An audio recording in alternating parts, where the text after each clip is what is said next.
What if I told you that the future of innovation isn't just about technology? It's about navigating the unknown. Imagine a black hole. It's invisible, yet its gravity is so strong that it warps everything around it. Now imagine a similar force in our society, a legal vacuum.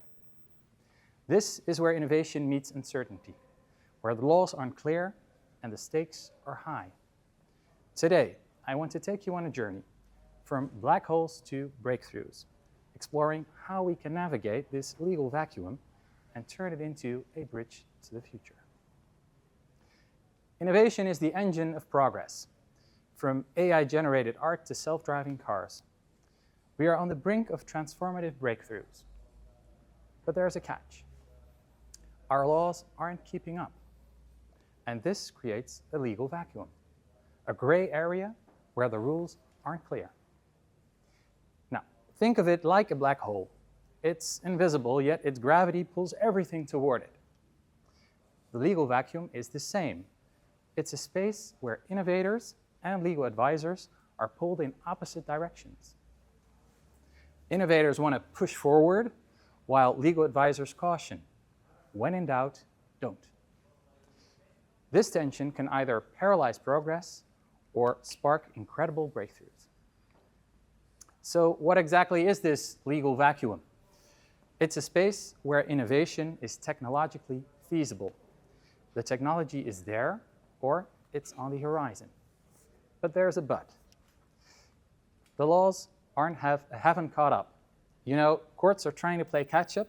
They interpret laws consistent with the values of modern society. Yet the law can be stretched only so far. And so a legal vacuum still remains. Imagine standing before a mesmerizing photograph in an art gallery, only to find it was crafted by AI.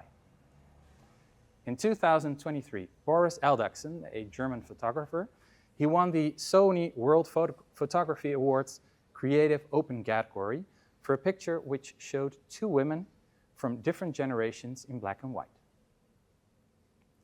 Shortly after, he announced that he would not accept the award. He co-created the picture with AI. And by refusing, he wanted to speed up the open discussion about we want to consider photography and whatnot.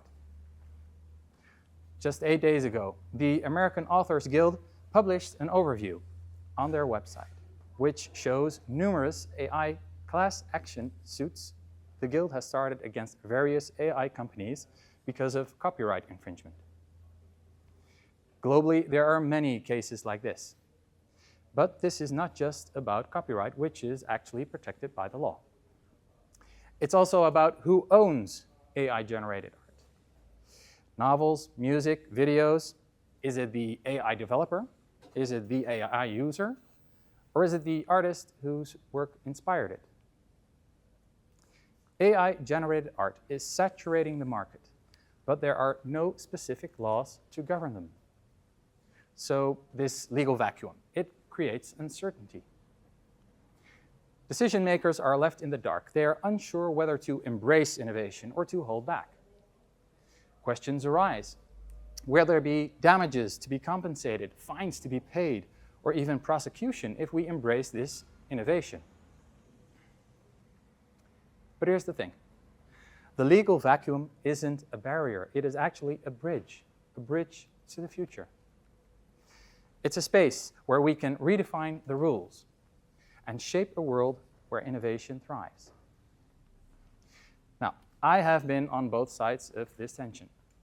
As a young attorney in the Netherlands, I was trained to think inside the box, to follow rules, and to avoid risk.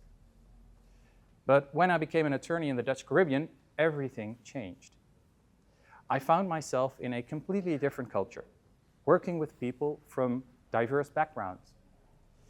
I really realized I had lost my sense of creativity, my adventure. I was thinking inside the box, not outside it. When I moved back to the Netherlands, I started teaching law. I developed skills in the fields of project management, data science, and ethics. I learned a great deal, and I am still learning a great deal. As someone who now stands on both sides of this divide, the cautious legal advisor and the dreamer pushing for change, I can tell you that the legal vacuum isn't a barrier. It's an invitation to shape the future. So, how do we navigate this vacuum? The answer lies in ethics and collaboration. Ethical frameworks provide us with a compass to guide our decisions. This is all about core values.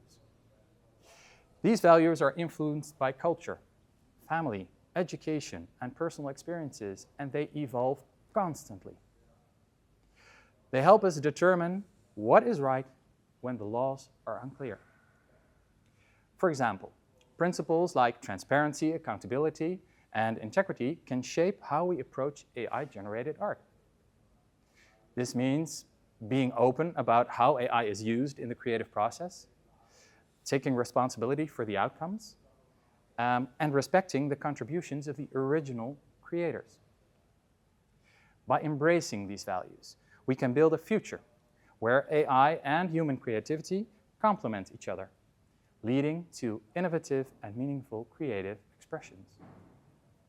Now, there are different structural and practical approaches to making ethics work. A colleague of mine started counting once, and he stopped at 162. He was probably very tired. There's ethical committees, there's centers of expertise, there's task forces, and so on. And there are also methods like value-sensitive design and guided ethics.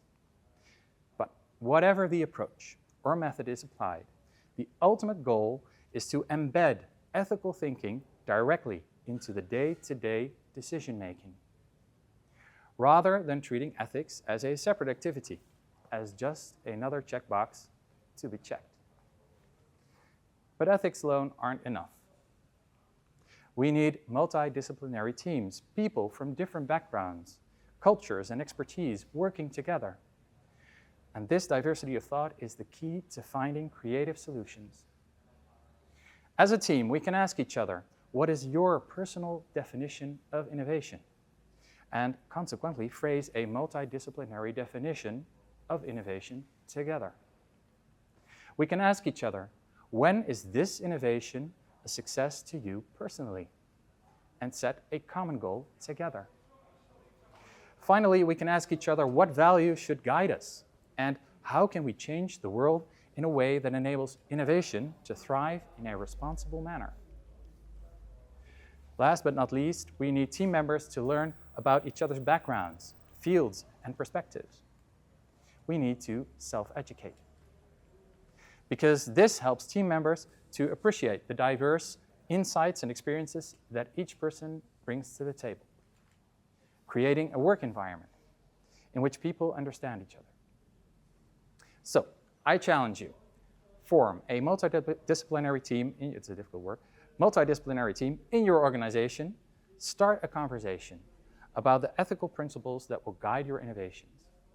And most importantly, don't be afraid to step into the legal vacuum, because that is where the future is waiting. And remember, black holes aren't as black as they seem.